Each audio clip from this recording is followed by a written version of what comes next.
Možda je najpoznatiji po nevjeri u Isusovo uskrsnuće nakon što je čuo za nj, no ubrzo nakon što je vidio Isusa rekao je: Gospodin moj i Bog moj. Toma je u popisu apostolova evanđelista Mateja na 7. mjestu, u Marka i Luke na 8., a u djelima apostolskim na 6. mjestu. Sveti Ivan Evanđelist spominje Tomu u 4 zgode, ali zacijelo je najljepša ona u susretu s uskrslim. Toma je bio onaj koji je učenicima rekao u zgodi s Lazarom: hajdemo i mi umrijeti s njim.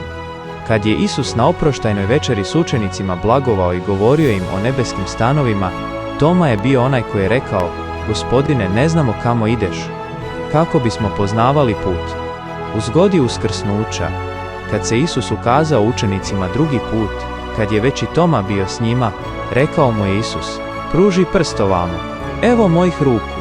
Pruži ruku svoju i stavi je u moj bok, te ne budi više nevjernik, već vjernik. Toma odgovori: Gospodin moj i Bog moj.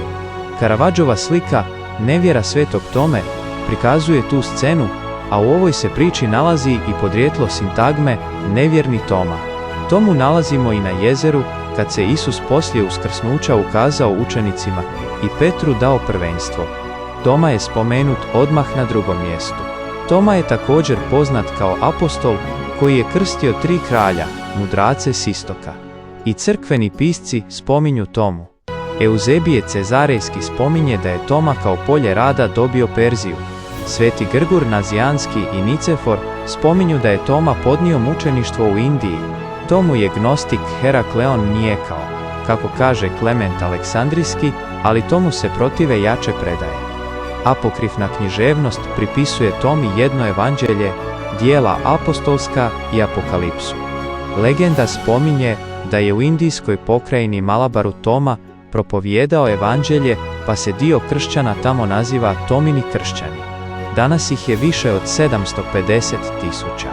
Podijeljeni su u 4 biskupije, a u bogoslužju upotrebljavaju siromalabarski obred. Nedaleko od Madrasa nalazi se križ iz 7. stoljeća s natpisom na staroperzijskom jeziku, te prema općem mišljenju označuje mjesto mučeništva svetoga Tome apostola. O Tominu misionarenju u Indiji govori i veliki svjetski putopisac Marko Polo.